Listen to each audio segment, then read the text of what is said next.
Ladies and gentlemen, I am SidAlpha. This video will not be the expected massive update that I know many of you have been waiting for. That particular video is still being actively worked on, however I do have most of the audio recorded and I expect to at least get the vast majority of the editing done this weekend. So you can expect to see that video still coming soon. Now, today I'm coming to you all with what could be considered a 0.5 update because there has been some rather bold and foolish actions taken by JO, the developer of Day of Dragons, and it was severe enough to warrant a video discussing just this topic, although it will also be included in that massive update video. I am speaking, of course, about DMCA takedowns, or rather at least DMCA takedown attempts, as it would appear that JO has tried and failed to take down both IGP's The Truth About Day of Dragons and my Dirty Devs video as well. For reference, I will be posting links to both of those videos down in the description below.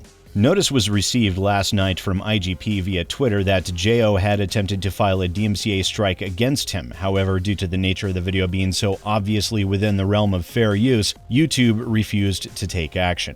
Then earlier today, I received notice from YouTube that JO had attempted the same thing with my video discussing Day of Dragons, and that, again, given the video is obviously well within the realm of fair use, YouTube refused to take action again, leaving JO out in the cold and staring into the face of a pair of very pissed off YouTubers. So before I discuss my own plan of action in dealing with JO, let's go through his stated reasons for these failed attempts, as YouTube had required additional information and to take the 4 factors of fair use into consideration that might lend credence to any DMCA takedown request. Not that it did JO any good or that he even comprehended what fair use even is. First, let's look at IGPs.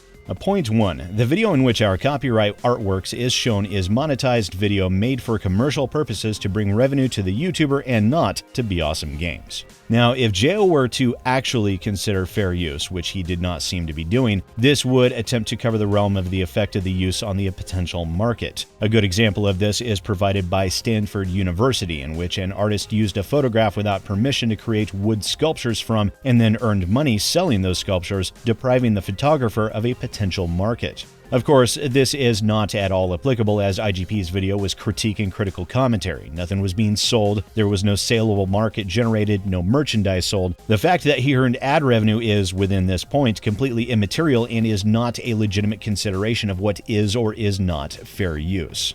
Point 2. The nature of the artwork is purely fictional. Now, while it is true that greater leeway is given in terms of fair use when it comes to non-fiction work versus fictional creations, the simple fact that it is a fictional work does not preclude fair use. Point 3. Our artworks were used in a claim by the YouTuber that we did not own said artworks and were showing said artworks in an effort to promote something we did not own, which is false. Be Awesome Games owns the rights to all 5 artworks displayed in this video, and the artist Jia Hao is working for Be Awesome Games, designing artwork for our game Day of Dragons, all of which are owned by Be Awesome Games. And so, this is the segment in question. JO is sharing unlicensed concept art, implying that they are already in the works or already in the game, ultimately misleading supporters and potential supporters on the quality of the game that didn't even exist. Now, it would be a pretty easy assumption to make that JO does not hold a copyright for these, as it is plainly visible in these posts made by JO that Jia Hao's original Twitter post was showcasing the conceptual art all the way back in 2015, 3 full years before JO claims he had begun working on Day of Dragons. However, even if JO did hold a copyright for those images at the time that IGP created his video, it would still have no bearing whatsoever on whether or not the video in the segment included was fair use. Point 4. The YouTuber's use of our artwork in said video harms Be Awesome Games' ability to profit from our original work, in that the YouTuber claims that the artwork is not ours and is being used for false promotion and advertising of our product. This claim, which has been viewed by over 400,000 potential customers on YouTube, has indeed harmed our ability to profit from our original work, which again incorrectly aims at the effect on the potential market and seems to be the only factor of fair use that JO even thought of here. And to be honest, I have my doubts he even considered that one factor on purpose, most likely by sheer stroke of dumb luck. The effect on the potential market is one of the factors, but again, JO shows his woefully inadequate comprehension of even the most simple and basic of concepts, and I'll explain why in just a bit. Now, let's take a look at JO's reasoning behind his DMCA takedown attempt on my video, and as a side note, I do want to call attention to the fact that JO seems to believe that the 4 factors of fair use are something that is a YouTube thing and not a requirement of United States copyright law. Point 1. The video by SidAlpha using Day of Dragons copyright material is commercial in nature. It is being monetized through ads and directly benefits the YouTuber and not the copyright owner. Yes, I make money with ads, as do many other critics and creators of critical commentary. Earning revenue from advertisements within a critique holds no bearing on whether the video is or is not fair use. Point 2. NA. Well, it appears that he didn't even bother with this one, which is just a fantastic amount of effort here. Although, to give him credit, at least he didn't merely copy-paste his points between the two DMCA attempts. Point 3. There are over 25 minutes of copyrighted footage being shown in the video by SidAlpha, far more than what is needed for fair use. And I feel a little bit insulted by this point, to be honest. It wasn't merely over 25 minutes, it was well over 25 minutes, thank you very much. The entire video is 48 minutes in length, credit where credit is due after all. However, what J.O. fails to consider is the nature of the material used, which involves the transformative nature of the work, which I can and will summarize both these attempts to cover that aspect in just a few moments. And point 4, while not a copy-paste of his fourth point on IGPs, is still very much the same thing. The effect of SidAlpha's video has harmed and does harm the copyright owner's ability to profit from his or her original work and has a negative impact on both the potential market for and value of said copyrighted work. Also, as a little side note, my Twitter is currently locked while one of the tweets of mine is being reviewed because apparently I was a bit of a naughty YouTuber and I forgot to blur J.O.'s first and last name and his Google Play email in the snip I had posted. So that will be interesting to see what happens there, but most likely I will end up being forced to delete that tweet, which is fine, no big deal. Now let's go through a little bit of education for J.O. and his merry little band of cult-like reprobates. The first factor of fair use, the transformative factor. Stanford University poses the following questions in this regard, which are, has the material you have taken from the original work been transformed by adding new expression or meaning? Was value added to the original by creating new information, new aesthetics, new insights, and understandings? And that transformative nature is, at its core, the very definition of critique and critical commentary. Within IGP's video, he was relaying information as he was currently aware of it and offering critical commentary on the intent behind the images being posted and showed them so the viewer knew what in the nine hells he was talking about. The thing about critique and of critical commentary is that it is at its very core transformative. Even with the B-roll footage that I used within my video, that was pertinent to the topic at hand and just how god-awful this game actually is. Of course, this is something that J.O. fails to recognize and fails to accept, but his own denial of this in no way changes the simple fact that critique and critical commentary, while not wholly defined as fair use, is an extremely strong consideration to take into account, and it was completely ignored by J.O. The second factor is the nature of the copyrighted work, which in this case is a fictional work that is being critiqued and commented upon by both parties. Pretty simple and straightforward.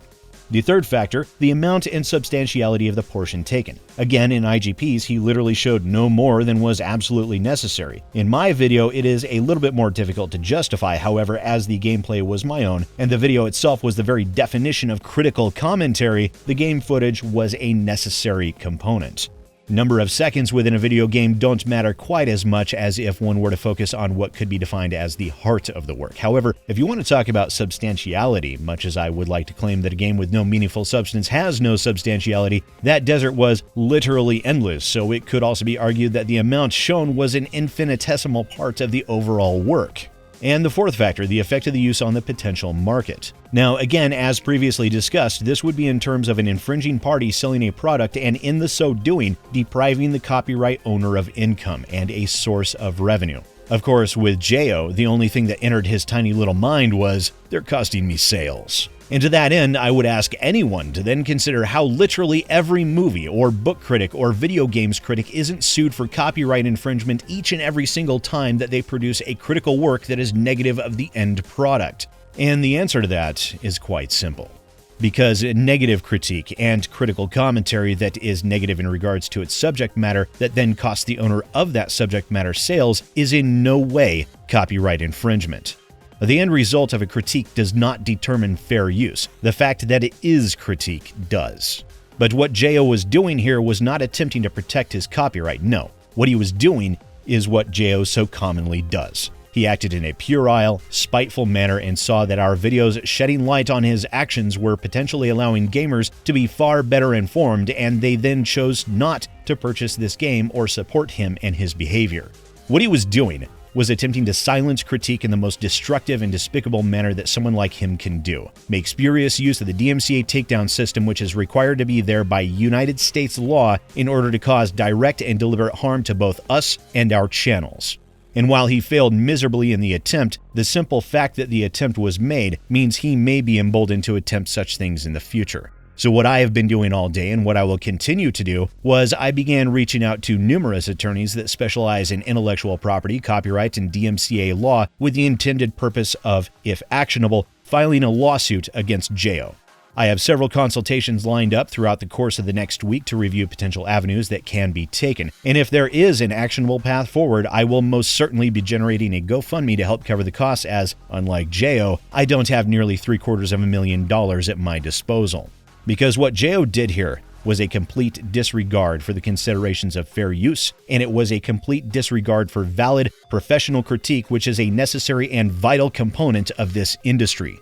The Digital Millennium Copyright Act is a shield to protect copyright holders from those that would infringe upon their ownership. It is not, however, a weapon to be used to silence critique to allow an unscrupulous and immoral game developer to attack content creators in order to attempt to silence them. Stay tuned for the full Day of Dragons update. Once again, ladies and gentlemen, I am SidAlpha. I'll see you next time.